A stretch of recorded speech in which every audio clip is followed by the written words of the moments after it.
모세가 가데스 바네에서 이스라엘 백성들을 돌아보면서 38년의 광야 길을 다 정리하고 바라다 보이는 아브라함 할아버지 때부터 언약되었던 그 축복의 땅을 저 앞에 건너보면서 이제 이스라엘 백성을 향하여 하나님의 마음을 전하고 있는 설교입니다. 근데 이 설교의 핵심은 한마디로 표현하면 하나님은 살아계시다, 이 표현이에요. 근데 우리는 홍해 바다를 말하지만은 모세에게는 게 갈대 바다입니다. 갈대하면 떠오르는 게 있죠, 여러분.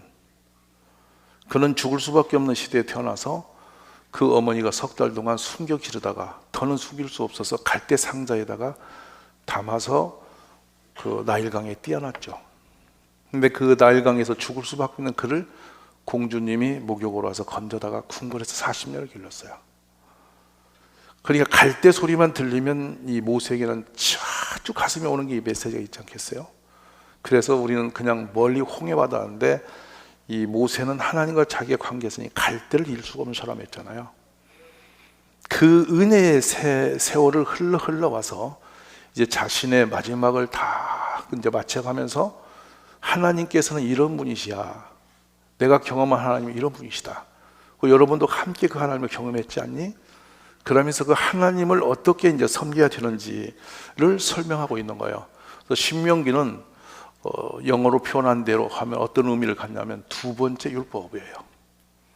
레위기가 핵심 율법이면 신명기는 두 번째 울타리 율법이에요. 그러니까 이 율법을 통해서 하나님이 어떤 분이신지를 이스라엘 백성들이 알기 원하고 믿음 갖기를 원함으로 본문을 전하고 있는 거예요. 우리가 26년의 역사를 돌아보면서 뭐 건물이 있고 사람이 모였다가 아니라 우리 교회의 시작부터 지금까지 하나님은 살아계셨다, 그거를 여러분에게처럼 말하고 싶은 거예요. 어떤 신앙의 지식을 다 가지고 있다 할지라도 하나님이 살아계심을 모른다면 그 백성은 길을 잃어버린 백성이에요. 주님은 살아계신데 어떻게 살아계시냐? 하나님은 너희보다 먼저 그 길을 가시며, 광야길 험한 길을 걸어왔어요. 근데 봐라, 우리가 험한 길을 걸어왔어. 늘 어렵고 온 길을 걸어왔어. 그런데 그 모든 것을 돌아보니까 우리끼리 온 게 아니라 하나님이 먼저 그 길을 앞서가고 계셨다. 그러면서 우리가 간 그 길을 먼저 그 길을 가시며 우리의 장막 칠 곳을 찾으시고, 아멘, 장막 쳐야 할 곳을 찾으시고 밤에는 불로 낮에는 구름 기둥으로 너희가 갈 길을 지시하시고 인도하신 분이 하나님이다. 살아온 모든 경험된 모든 그 삶의 그 역사를 다 들고 서서 위치고 있는 모습이죠. 대단히 가슴에 밀려오는 메시지가 큰 본문입니다. 모세의 역할은 단순합니다. 본인이 하고 싶어서 한 것도 아니고 본인이 비전으로 간 것도 아니고 그냥 어느 날 태어난 그 시대 속에서 하나님께서 택하시고 부르셔서 내 백성을 네가 가서 구원해 내라는 거였죠. 그냥 덜커덕 자신은 갈 수 없고 이제 입이 뻣뻣해서 갈 수도 없다고 그렇게 몸부림을 치지만 하나님은 끝내 그의 형 아벨을 붙여서 그를 끌어내시는 겁니다. 결국엔 하나님의 뜻대로 살아갈 수밖에 없는 운명적인 사람이 되었던 것이죠. 그래서 그는 신명기 27장 8절에 너는 이 율법의 모든 말씀을 그 돌두리에 분명하고 정확하게 기록할지니이다. 자, 이제 잊어먹지 마라. 그렇게 나를 불러서 너희와 나 사이에, 하나님과 너희 사이에 나를 세우시고 지금까지 인도하셨다. 하나님이 여기까지 오는 길도 하나님이 앞서가셨지 우리끼리 내버린 분이 아니다. 여러분 지금까지 살아온 역사가 하나님 은혜 안에 있음을 기억하시기 바랍니다. 근데 이제 이스라엘 백성들이 그거를 잊어버리고 있는 겁니다. 그래서 모세가 이 5절에 보면 1장 5절에 보면 요단 저쪽 모압 땅에서 이 율법을 설명하기 시작하였더라 이렇게 되어 있습니다. 모압 땅, 그 영광의 축복의 땅을 앞에 두고 바라보면서 외치고 있는 것이죠. 그러면 먼저 돌아볼 것은 광야입니다. 그것도 40여 년 세월 동안에 그 길에 서 있었습니다. 얼마나 고단했겠습니까? 그래서 on the boundary라는 용어를 신명기 1장 4절에 쓰고 있는데 뭐냐면 메인 중심으로 지금 들어가지 못하고 그 갓에 서서 바라보면서 하는 말인데, 잘 들어. 이걸 제대로 듣고 알면 너희는 저 중앙에 가서 저 적과 끓이는 축복의 땅에서 주인공이 될 거야. 이것을 다짐받고 있는 장면이에요. 저는 우리 가족들이 하나님의 역사의 중심에 서기를 기도하고요, 여러분이 적과 꿀이 흐르는 축복의 주인공들이 되시기를 주의 이름으로 축원합니다. 그래서 이 광야를 어떻게 표현하고 있느냐면요, 너를 인도하여 그 광대하고 끝도 보이지 않고 막막한 곳이죠. 그리고 위험한 것, 아무것도 기댈 곳이 없는 곳, 그래서 위험만이 가득한 곳. 근데 안 보이는데 모래밭 속에서 튀어나오는 게 있는데 불뱀과 전갈이 숨어 있는 곳. 그 생명줄이죠. 물도 없는 곳, 바짝 말라버린 땅, 그곳을 지나가게 하셨다. 그런데 그 메마른 땅에서 하나님은 단단한 바위에서도 물을 내주셨다. 내 조상들도 알지 못하던 만나를 거기에서 너에게 먹이셨다. 이는, 이렇게 한 이유는 다 너를 낮추시며 너를 시험하서 마침내 너에게 복을 주려 하심이었다. 할렐루야. 도대체 어떤 복이길래 그랬는가? 하나님이 도대체 어떤 복을 얼마나 주시려고 그리 하셨는가? 이 말씀이 참 오늘 메시지가 엄청납니다. 내 하나님 여호와께서 너를 아름다운 땅에 이르게 하시나니 그곳은 골짜기이든 산지든 시내와 분천과 샘이 흐르고 밀과 보리의 소산지요 포도와 무화과와 석류와 감람나무와 꿀의 소산지라. 자, 거기서는 부족함이 없도록 환경을 만드셨다. 근데 너는 어떻게 살 것이냐면 먹을 것에 모자람이 없고, 여러분 잘 새겨 들으십시오. 하나님의 말씀대로 살면 너는 먹을 것에 모자람이 없다. 또 너에게 아무 부족함이 없는 곳이다. 이게 하나님의 백성이 사는 법이에요. 부족함이 없는 겁니다. 왜냐하면 여호와가 나의 목자가 되시기 때문에. 아멘. 양이 목자를 벗어나거나 목자를 거슬려서는 안전하지 못하죠. 먹을 것도 없는 것은 죽음밖에 없죠. 우리는 주님을 목자로 모시고 살 때에 가장 부유한 사람이 되는 겁니다. 그러면서 자, 그 땅을 보니 돌은 철이요 산에서는 동을 캘 것이라. 내가 먹어서 배부르고. 아멘. 이거는 단순히 먹어서 배를 많은 걸 먹어서 채웠다, 그 배부름이 아닙니다. 이 항상 먹어서 배부르다는 것은 편안과 안정됨, 기쁨, 감사, 그리고 겁도 두려움도 근심도 염려도 없는 상태.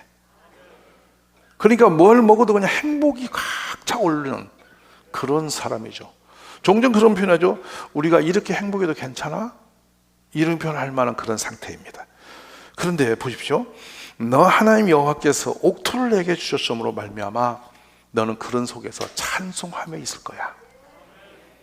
이게 신명기 8장에서 그려주시는 가나안 땅의 역사입니다. 우리 온 가족이 이렇게 되어지기를 주의 이름으로 축원합니다. 왜 그런데 이 말씀을 들고 섰냐면, 하나님이 그렇게 먼저 가셔서 심지어 장막을 칠 장소까지도 예비하시고 바위에서 물도 내시고 만나를 내리시고 불과 구름 기둥으로 함께 하셔서 다 인도에 오셨는데 너희가 믿지 아니하였느니라. 이게 문제입니다. 그리 하셨는데도 너희는 그 하나님을 믿지 않았다. 그리고 너희가 이렇게 험한 광야에 내려간 것은 이유는 딱 한 가지였다. 너희의 조상 아비들이 불신으로 살았기 때문이야. 축복의 땅을 돌아보면서 과연 적과 꿀이 흐르는 땅인데 거기는 센 민족들이 많아서 우리는 그들 앞에 메뚜기다 하면서 불신했기 때문이야. 그러나 너희만은 절대 불신으로 살지 말고 이제 믿음으로 살자. 광야는 은혜의 길이었지만 한편으로는 불신의 값을 치르는 곳이었고 고난한 시간이었죠. 오늘 우리 이 가운데 계신 어르신들 중에 60을 고비를 넘으신 분들은 다 아실 겁니다. 얼마나 가난과 막막함과 고단한 삶을 살았는지 기억할 겁니다. 물론 그렇게 안 한 분도 계시겠지만 정상적인 사회에서는 그때는 돌파구가 없었죠. 학교에 점심시간이 되면 도시락을 들고 온 친구가 몇이 없었습니다. 배는 고픈데 먹을 것도 없고 거기 있자니 민망해서 저 운동장 구석에서 빈 배를 움켜쥐고 앉아서 점심을 보냈던 시절들. 그 아픔과 가난의 시련을 다 지났죠. 근데 그 시간이 돌아보니 저주받은 시간이 아니고 한편은 은혜의 시간이었다는 거예요. 그 험한 낮아진 삶을 살았기 때문에 더 뭔가를 할 수 있는 용기도 의지도 우리에게 지혜도 주셨다는 거예요.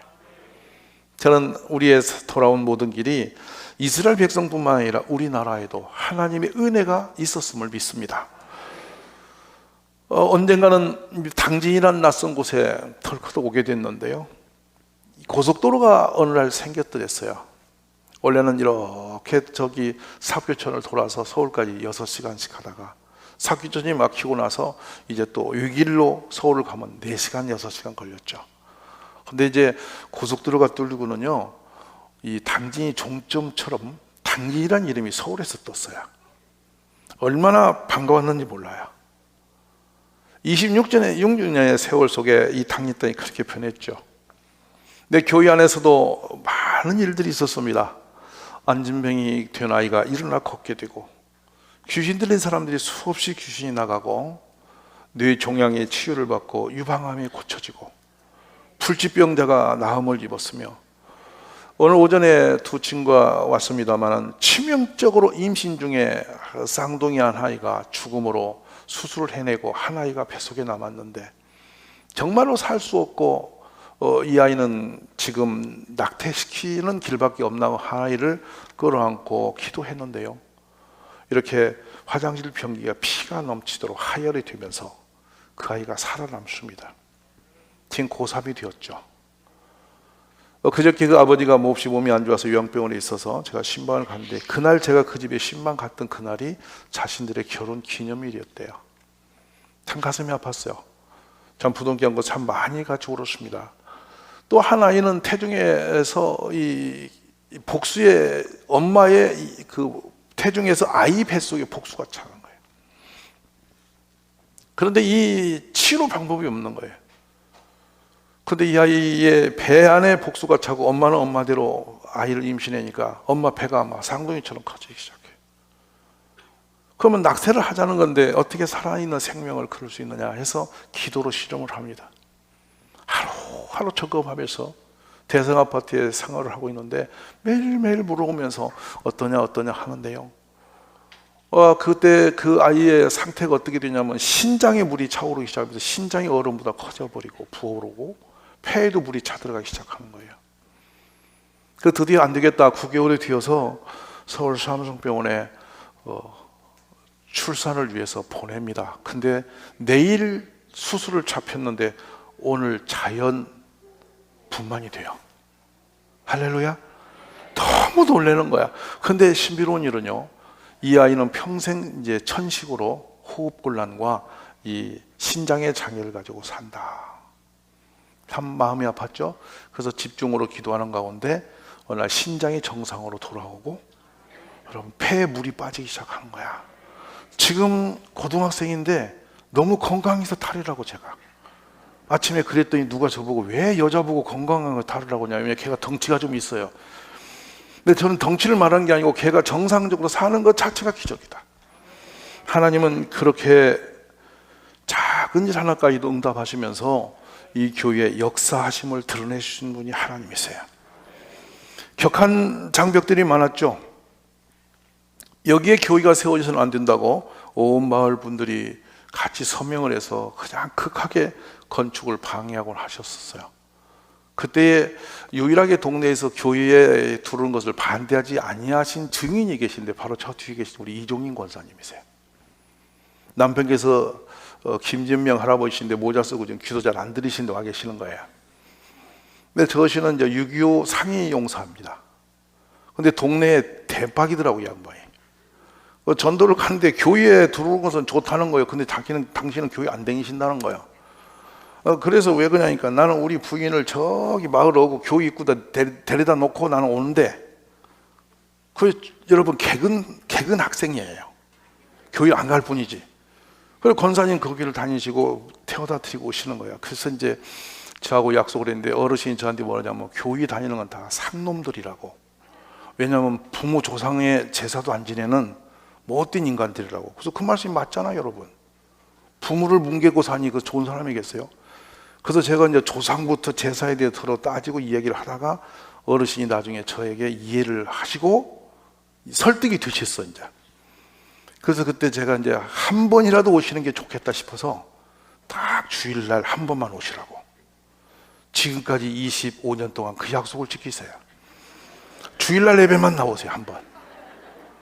어쨌든 어르신은 저 몸이 불편하신데 지금 오늘 또 혼자 이렇게 그걸 운전하시고 오셨잖아요. 저는 저 모습이 하나님의 은혜라고 생각해요. 우리가 이 동일교회가 세워진 것은 기적입니다. 맨손으로 이곳에 와서 이 땅을 사야 되겠는데 995번지 땅이 나왔다. 995, 996 땅값이 5천만 원이다. 근데 노예가 난리가 났어요. 산속에서 무슨 교회가 되냐고. 아파트촌에도 안 되는 교회를 왜 하필이면 산속이냐고. 이래가지고 시찰이 여러 번 열리면서 저를 딴 데로 발령을 내려고 많이 애를 썼는데 제가 못 갔어요. 여기 붙잡혔어요. 그래서 저는 불량자가 된 거예요. 위에 말을 안 듣는 사람. 산속에 앉아서 무슨 영광을 보려고 네가 누구를 잡으려고 그러냐고.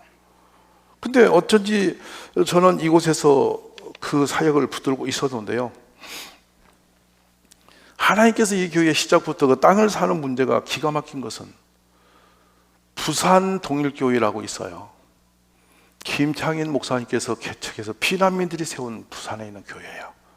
그 교회 권사님들이 1,000원씩을 7년을 모아서 8,500만 원을 맹걸어 놓고 땅을 5천만 원치 사고 3,500만 원으로 교회를 지어야 되겠다 계획을 들고 계셨던 거예요. 근데 2년 전에 그 지역을 정했는데 그분들이 기도하다가 이 서해 당진이라고 찍었어요. 그런데 당진에서 그 교회를 세우러 왔다 실패하고 돌아가서 7월 7일 날 제주교회에서 목사님 은퇴 자금으로 그 돈을 쓰려고 결의를 하시려고 했는데 제가 7월 6일 날 오후 2시에 그 교회를 찾아간 거예요. 아는 사람도 없고 누가 그걸 소스를 알려준 사람도 없고 그냥 갔는데 제가 페이퍼 하나 들고 그림 그리고 이 5천만 원에 3,500만 원짜리 건물을 지으려고 개척을 하고 있는데 땅을 계약했으니 자금을 좀 주십시오라고 찾아가서 대드니까 담임 목사님이 2시간 만에 하신 말씀이 2천만 원 줄 테니 가거라. 근데 길에 나오다가 지금 작년에 소천하신 정음술 장로님을 만나게 되는데 제가 그분에게 한 30분 동안 복음을 듣고 내가 전도사라고 하니까 그때 왜 진즉 말했냐고 이래 하면서 제가 온 사연을 종이 페이퍼를 따는 이분이 말을 못 하시는 거예요. 7년 동안 그 계획을 붙들고 있었던 교회예요. 하나님이 예비하신 것이죠. 그리고 당진에 오려고 한 이유는 딱 하나예요. 그 교회 안수집 3분이 당진에 한보철거와 함께 오셨는데 여기 신도시가 생기니 여기다 해달라고 청원을 올려서 방향을 잡았던 거예요. 근데 안 되고 있다가 이름도 모르고 아무도 모르는 제가 그 교회에 덜커덕 그 결정하기 전날 나타나서 그 문제를 딱 디빌 때 당신들이 몇 년 동안 기도했던 그대로의 내용이기 때문에 할 말을 잃어버린 거예요. 그리고 드디어 이 산속의 땅을 그 교회를 통해서 사게 되죠.